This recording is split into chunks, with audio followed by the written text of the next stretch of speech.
The afternoon sun was warm and friendly, coming through the big windows of the garden bistro. It was the kind of light that made everything look soft and happy.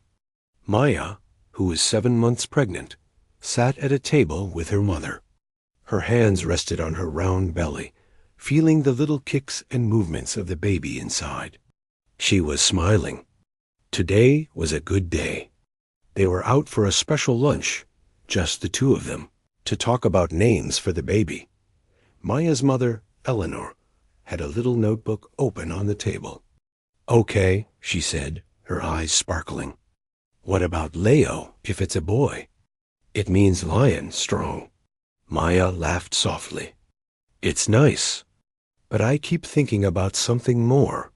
Calm, like a peaceful river." Their talk was light and full of hope. They were in their own little world of excitement about the new life coming. The restaurant was busy with the lunch crowd, the sound of clinking plates and people talking filling the air. A young waitress came to their table. Her name tag said Chloe. She had a tight smile that didn't quite reach her eyes. "Ready to order?" she asked, her voice flat. They ordered their drinks and food, asking for a little extra lemon for their water. When Chloe came back with the glasses, she put them down a little too hard, water sloshing over the rim. She didn't bring the lemon. Eleanor asked again, politely, "Excuse me, could we please get some lemon?" Chloe let out a short sigh, like it was the hardest thing she'd ever been asked to do. "Fine," she muttered, walking away. She came back and dropped a few slices on a small plate without a word. Their food arrived. Eleanor's salad looked fresh, but Maya's meal, a grilled chicken dish, was clearly not right. The chicken in the middle was pink and raw. Maya's smile faded. She wasn't one to make a scene, but she couldn't eat that. It wasn't safe for her or the baby. She caught Chloe's eye as she walked by. "Excuse me," Maya said, her voice calm and friendly. "I'm so sorry, but my chicken is undercooked. Could I please get this cooked a little more?" Chloe stared at the plate, then at Maya. Her face was like stone. She didn't say "I'm sorry" or "of course." She just snatched the plate off the table so quickly that the fork rattled. As she turned, Maya and Eleanor heard her whisper a single sharp word under her breath. It was a mean word, a word that felt like a slap. Maya and Eleanor looked at each other. The happy bubble around their table had popped. The air felt cold now. Eleanor reached over and put her hand on Maya's. "Just breathe," she said quietly. "We'll get it fixed, and we'll go." A few long minutes passed.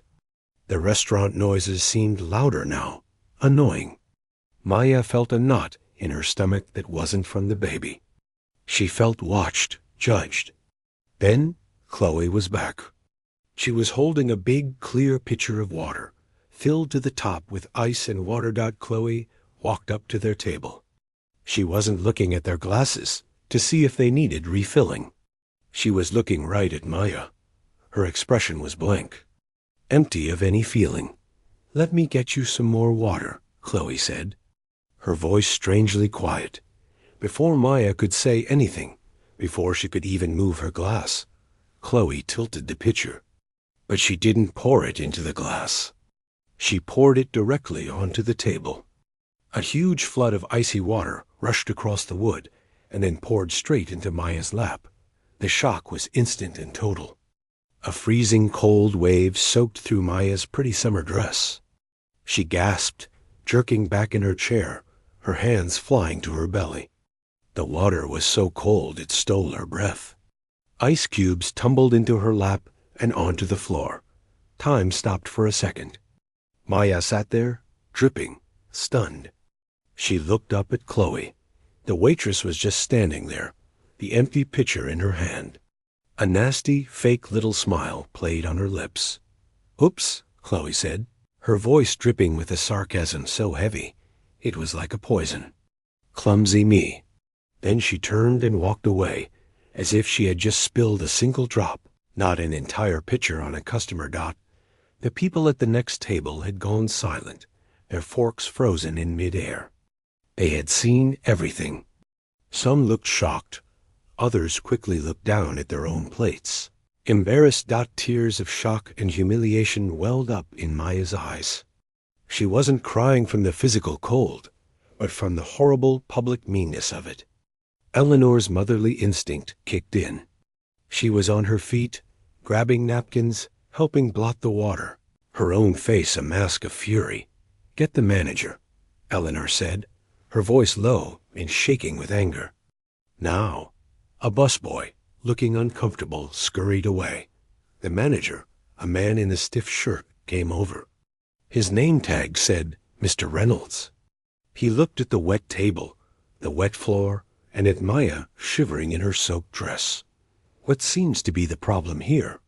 he asked, his voice bored. Eleanor, keeping her voice as steady as she could, explained. "Your waitress just poured an entire pitcher of ice water on my daughter. On purpose. Did you see that? Look at her." Mr. Reynolds glanced at Maya, then away. He offered a thin, professional smile. "I'm sure it was just an accident.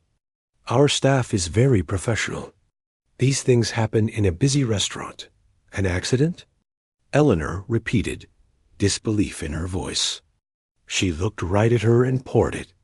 Maya found her voice, though it trembled. "It was intentional. She was upset because I sent back the raw chicken." Mr. Reynolds sighed, as if they were bothering him. "Well, I can offer you 10% off your bill today for the inconvenience." That was it. No real apology. No promise to deal with the waitress. Just a tiny discount on a meal that was now ruined, just like their afternoon. Maya felt smaller and more invisible than she ever had. Being pregnant made her feel vulnerable already. Now, in this wet dress, she felt exposed and worthless in their eyes. Eleanor's eyes narrowed. She was furious, but she was also smart. She subtly moved her hand, where she was holding her phone under the table. She tapped the screen to start recording, just audio, and placed it face up on her lap. "So," Eleanor said clearly to the manager, "just to be clear, your waitress pours water on my pregnant daughter, and your only solution is 10% off?" "Ma'am, I've said what I can do," Mr. Reynolds replied, his tone final. "Now, can I get you your check?" That was the last straw. Eleanor helped Maya stand up. The heavy, wet fabric of her dress clung to her legs. They walked out of the garden bistro, past the other customers who pretended not to stare. The warm sun outside felt like a lie after the cold inside the restaurant. Maya was quiet, holding back tears.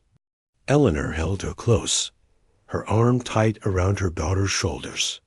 She was no longer just a grandmother-to-be. She was a mother on a mission. In her pocket, her phone held the proof of the manager's cold dismissal. The lunch to talk about baby names was over. Now, it was about something else entirely. It was about justice. The ride home from the restaurant was silent. Maya stared out the car window, the wet spot on her dress slowly turning cold against her skin. She wasn't crying anymore. The shock had hardened into a dull, heavy ache in her chest.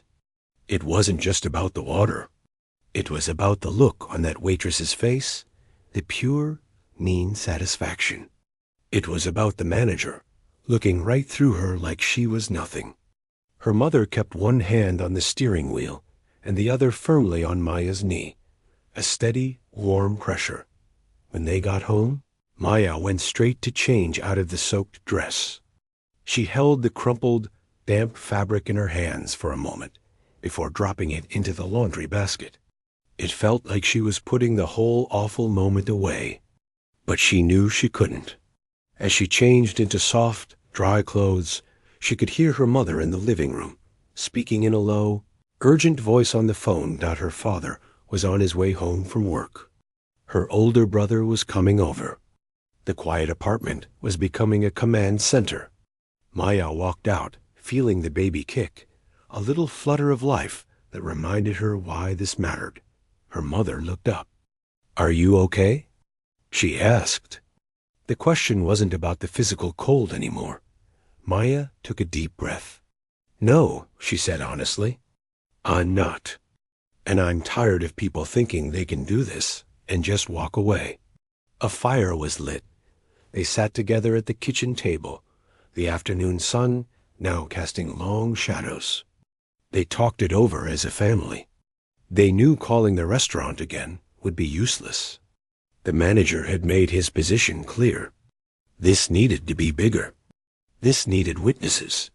Her mother opened her social media on her laptop. "We need to tell the story," she said quietly. "Just the truth. Plain and simple." Maya nodded. Together, they began to write. They didn't scream or use all capital letters. They wrote calmly, clearly, like they were explaining it to a friend. They described the happy lunch, the raw chicken, the waitress's mean whisper. They described the shocking dump of icy water, the sarcastic oops, and the manager's empty offer of 10% off. They made sure to name the restaurant and the waitress, not to be cruel, but because facts mattered. Then, they added the evidence. Her mother uploaded the audio recording. They listened to it once more, the manager's bored voice, the refusal to see what had happened. It was even worse, hearing it a second time. They also took a picture of Maya's dress, still damp and sad-looking in the laundry basket. Finally, they took a new photo. Maya sat on the couch, one hand on her pregnant belly, looking directly at the camera. Her eyes weren't filled with tears. They were filled with a quiet strength. Her expression asked a simple, powerful question. Is this how you treat people? Before posting, her mother looked at her. Last chance to turn back. Once this is out, we can't control it. Maya thought about the waitress's smirk. She placed her hand on her stomach. Post it, she said. They shared the post to a local community page, a group for mothers in the city, and on their own profiles with a public setting. Then they waited. At first, there was nothing. A few minutes of silence. Maya felt a flicker of doubt. Maybe no one would care. Then, the first comment came. From a stranger. Asterisk, this made me feel sick. I'm so sorry this happened to you. Asterisk, then another. Asterisk, at 7 months pregnant? My heart is with you. Asterisk, and then a flood. The post started getting shared. Not just once or twice. Dozens of times, then hundreds. People were furious, but their anger was focused. They tagged the restaurant's official page. They shared their own stories of bad service, of feeling disrespected. But many, especially other black women, shared stories from the same restaurant, or stories just like it, where they'd been made to feel small and unwelcome. Overnight, the story turned into a storm. Maya's phone buzzed constantly with notifications, messages of support, requests from small local news blogs for comment. When she woke up the next morning, the post had been seen by over 50,000 people. The restaurant's review page was covered in one-star reviews, all referencing the incident. The hashtag Garden Bistro Shame was starting to trend in their city. But the most shocking part came from a private message.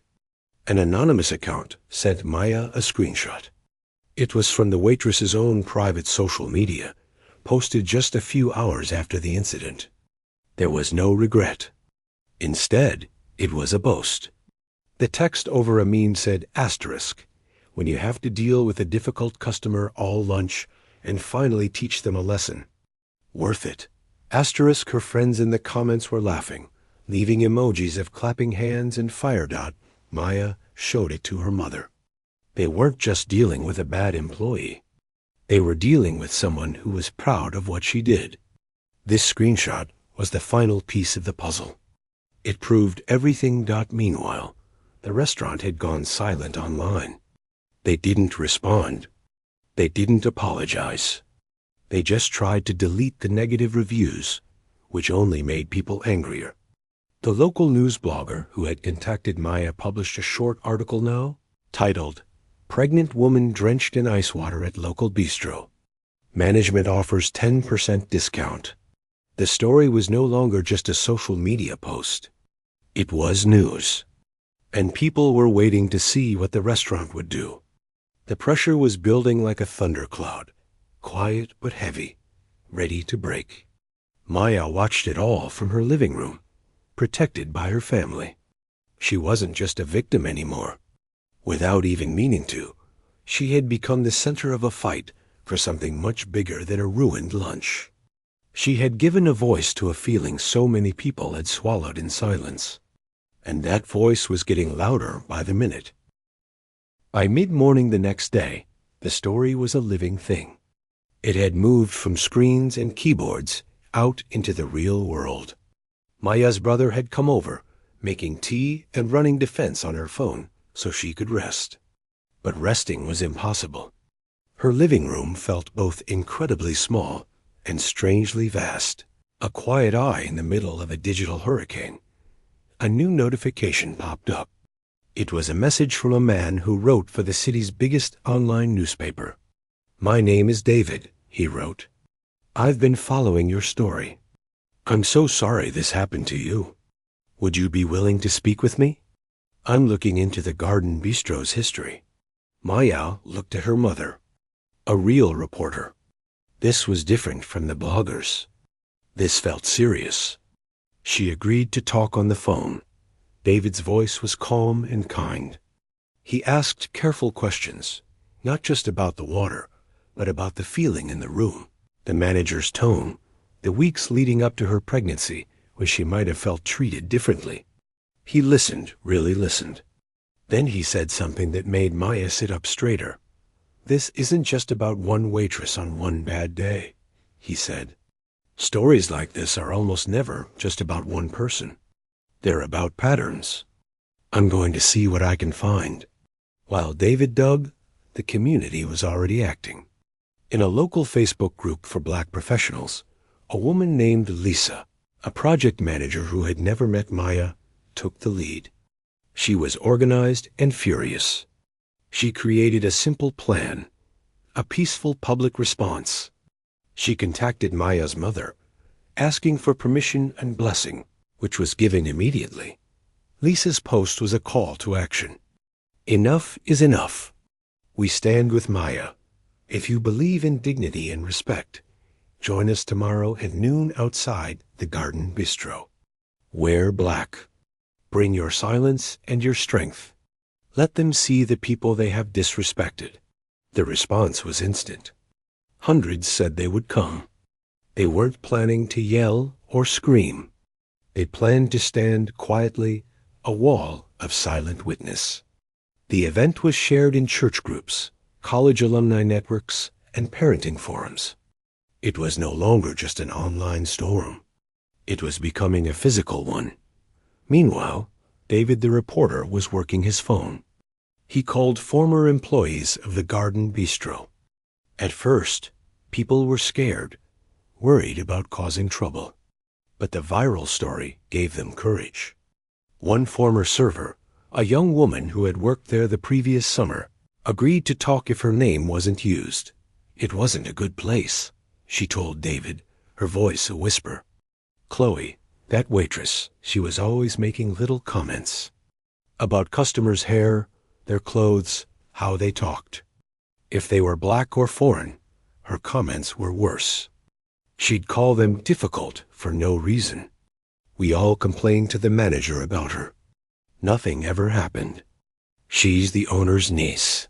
Another former cook confirmed it. The manager always took her side. Always. He didn't want the drama with the owner. So he'd just comp a dessert for the customer and tell us all to move on. It was a known thing in the kitchen. We'd roll our eyes when she was on shift. David also searched public records. He found that the Garden Bistro had been cited for several health code violations over the past 2 years. A dirty ice machine, improper hand-washing signs, food stored at wrong temperatures. The fines had been paid, but the follow-up inspections showed the same problems kept happening. It was a place that did the minimum It slid by. He connected the dots. A culture of looking the other way. Protected rude staff. Lax management. It all created an environment where someone felt they could pour water on a pregnant woman and face no consequences. He wrote his article quickly, but carefully. He didn't just report Maya's story. He framed it with the testimony of the former employees, revealing the waitress's protected status and the manager's history of ignoring complaints. He included the health code issues, suggesting a broader pattern of neglect. The headline was straightforward. Bistro in viral incident has history of complaints, health violations. He published it online just before noon. The effect was like pouring gasoline on a fire. The story now had official confirmation. It wasn't a he said, she said, social media drama. A reputable source was saying the restaurant had a problem. Maya read David's article, her heart pounding. Seeing her experience validated in black and white newsprint was overwhelming. She felt a surge of gratitude for the strangers who had spoken up. She wasn't crazy. She wasn't difficult. The system there was broken. Minutes after the article went live, her mother's phone rang. It was a new voice, deep and steady. "My name is Marcus," the voice said. "I'm a civil rights lawyer. I just read the article. What happened to your daughter isn't just poor service. It's discrimination based on race and gender, exacerbated by her pregnancy. It's a violation of her right to public accommodation. I would like to help her if she's willing." Maya took the phone. The lawyer spoke to her not with pity, but with respect, as a client. He explained what a lawsuit could look like, what it would seek to achieve. "It's not just about money," he said. "It's about accountability. It's about making sure they change their policies, so this never, ever happens to anyone again." For the first time since the ice water hit her lap, Maya felt a sense of real power. Not just the noisy power of the internet, but the quiet, slow power of the law. She had a choice. She could let the online anger fade, or she could use this moment to build something that lasted. She looked at her mother, then down at her belly where her baby slept. "Okay," she said into the phone, her voice clear and strong. "Let's talk. I want to do this." As she hung up, she looked out the window. The sun was high in the sky. In just a few hours, people would be gathering outside the restaurant. The reporter had done his job. The lawyer was now on her side. The community was rising. The isolated act of cruelty in the sunny bistro had set off a chain reaction she never could have imagined. Every link in that chain, the story, the investigation, the legal call, was pulling tight around the restaurant. The pressure was no longer just social. It was official, it was legal, and it was coming from all sides. The day was bright and clear, the kind of weather that usually meant busy outdoor tables and cheerful lunch crowds. But at 11:45 a.m., a different kind of crowd began to gather on the sidewalk outside the Garden Bistro. They came quietly, in pairs and small groups. Men and women, young and old. Many wore black, as the online post had suggested. They didn't carry loud signs or shout slogans. They simply stood. They lined up along the front of the restaurant. A silent, solemn wall of people. Lisa, the organizer, stood at one end. She nodded to people as they arrived, her expression serious. She had brought bottles of water, which she handed out silently. The plan was simple. Be present. Let the restaurant, the customers, and the city see the weight of what had happened. Inside the bistro, the mood was a strange mix of denial and panic. The lunch shift staff had seen the reporter's article. They had seen the flood of new, angry reviews. The usual morning prep felt hollow. The manager, Mr. Reynolds, paced near the host stand, peeking out through the blinds. His face was pale. "It's just a bunch of kids with nothing better to do," he muttered to a nervous waiter. They'll get bored and leave. But the crowd didn't get bored. They grew. By 12:15 p.m., over 100 people stood in a long, quiet line. Potential customers would walk up, see the crowd, read the tension in the air, and quickly turn around. A few took pictures. The silence was the loudest part. It wasn't an angry silence. It was a disappointed one. Adjudging one dot at the same time, across town, the phone on the desk of a city health inspector rang. His name was Tom. He had just finished his morning coffee and was planning his route for routine checks. The call was from his supervisor. Her voice was direct. "Tom, drop what you're doing. Take a full team. I want a complete surprise inspection of the Garden Bistro. Top to bottom. Look at everything. And bring the fire marshal's office with you. There are new concerns." "New concerns?" Tom asked, already grabbing his clipboard and inspection toolkit. "Just go. Now." The supervisor had been getting calls all morning. Calls from city council members' offices.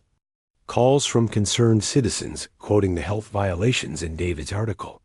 The public pressure had become a bureaucratic command. The city could not ignore it. Back at the bistro, the owner had arrived. A man in his 50s named Robert, who usually only visited in the evenings to check the books.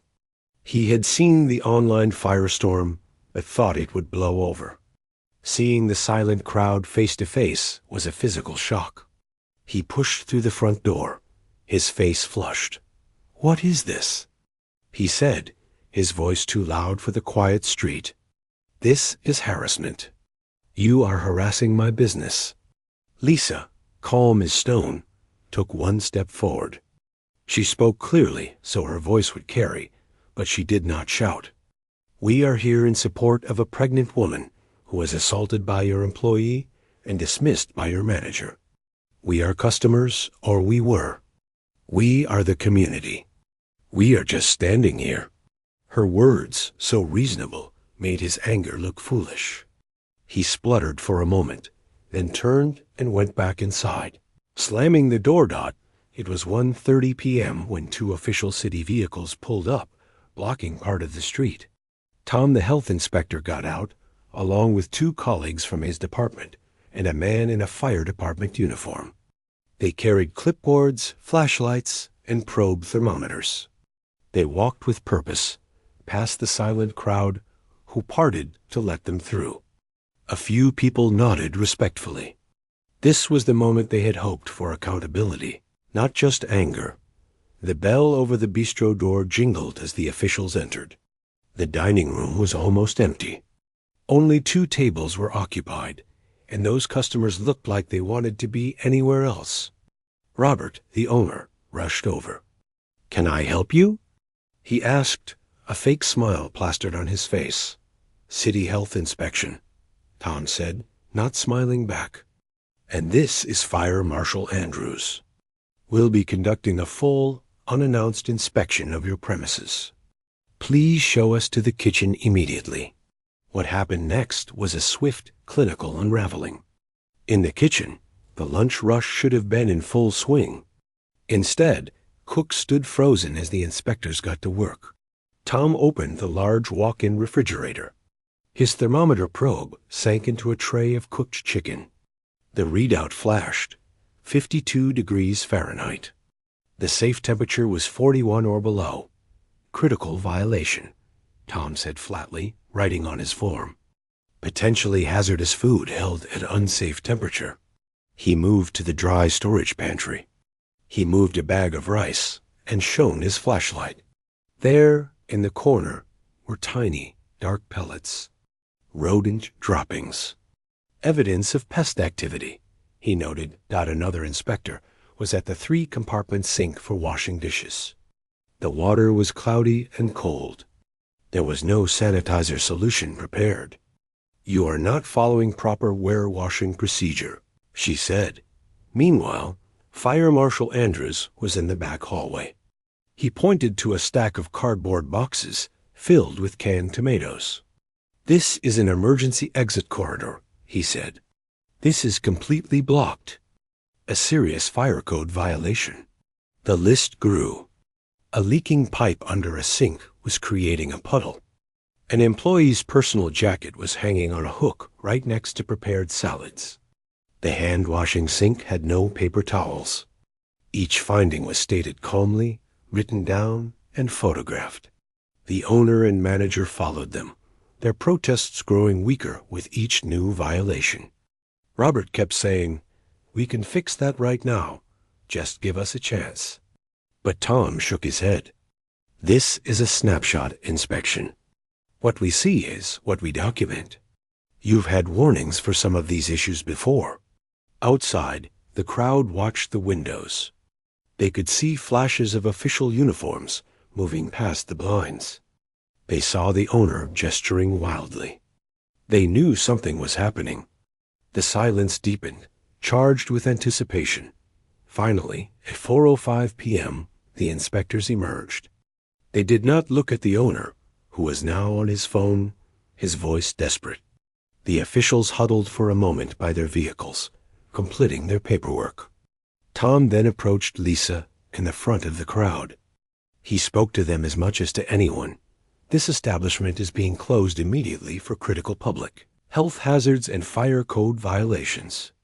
It will not be reopening today."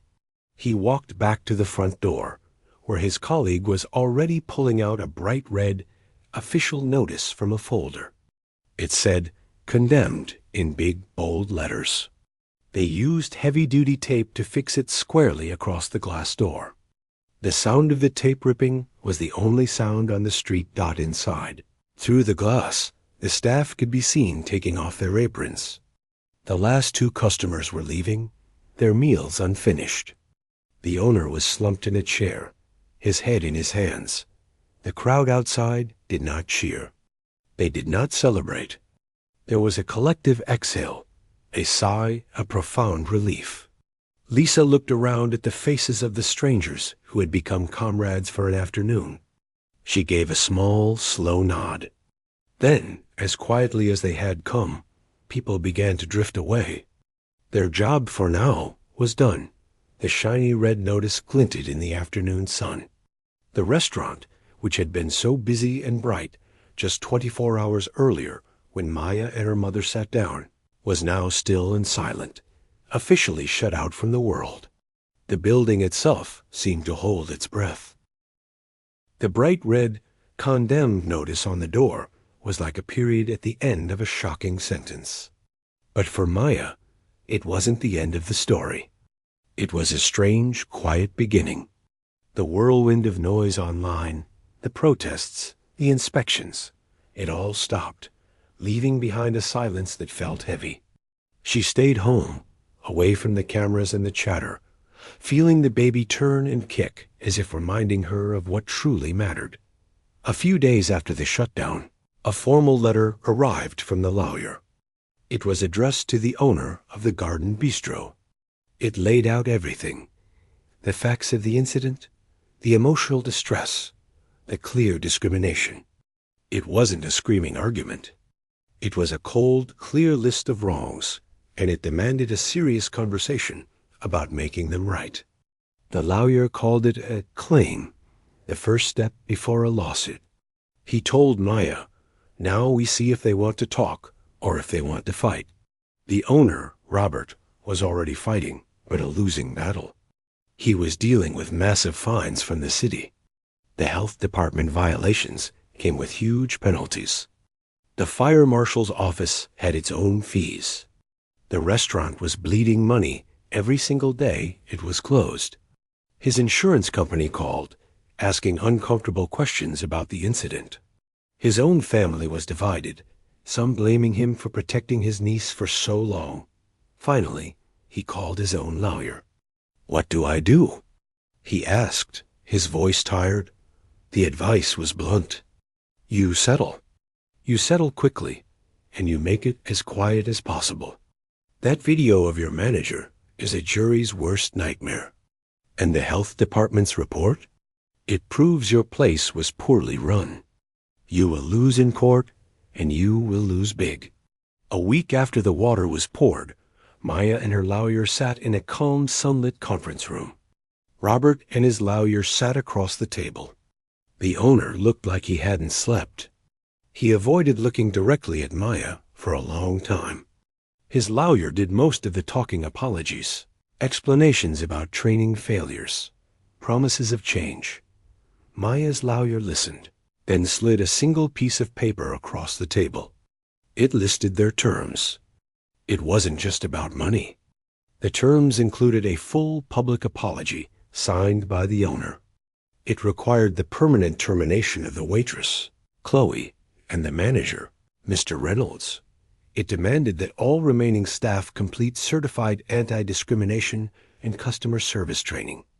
And yes, it included a financial settlement for Maya, one that acknowledged the profound violation she had experienced. Robert read it, his hands shaking slightly. He looked at Maya then, really looked at her for the first time. He didn't see a difficult customer. He saw a young, pregnant woman who had just wanted a nice lunch with her mother. He saw the immense trouble his family's negligence had caused. He nodded slowly, picked up a pen, and signed. The news broke online the next day. The local paper ran a follow-up story by David, the reporter. The headline read, "Bistro settles with pregnant customer. Pledges overhaul after shutdown." It included a quote from the owner's apology letter. "We failed utterly in our duty to provide a safe and respectful environment. We are deeply sorry." For the public, that was the end.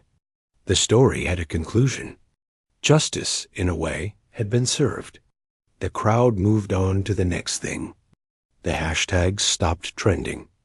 But for Maya, the most important work was just beginning. She sat with her family and her lawyer. The financial settlement was sitting in a new bank account. It felt strange, like money from a storm. "What do you want to do with this?" her mother asked her. "This is yours." Maya thought about the hundreds of messages she had received during the viral storm. So many were from people saying, "This happened to me too, but I didn't know what to do." She thought about the power of the community that had stood up for her, and how not everyone had a mother with a phone ready to record, or the strength to speak up. "I don't want to just keep it," Maya said. "That doesn't feel right." With her lawyer's help, she set up a small, simple fund. They called it the Dignity Fund. Its purpose was to help other people in their city who faced clear discrimination in restaurants, stores, or other public places, people who had a case but couldn't afford the first steps with a lawyer. It wasn't a lot of money, but it was a start. It was a lifeline. She announced it quietly on her social media, thanking everyone for their support and explaining that their fight had helped create this resource for others. The response was a new wave of messages, this time filled with gratitude and hope. One afternoon, a month later, Maya was walking with her mother in a different part of town. They passed the empty storefront that used to be the Garden Bistro. The signs were gone. The red condemnation notice was gone. It was just a dark, empty space. They paused for a moment, looking in the dusty window. Her mother squeezed her hand. "Does it feel like winning?" she asked. Maya thought about it. She placed a hand on her very pregnant belly. "It doesn't feel like winning," she said slowly. "Winning feels like a game. This feels heavier. It feels like we turned something terrible into something solid. That place is empty. But the fund we started, that's real. That helps people."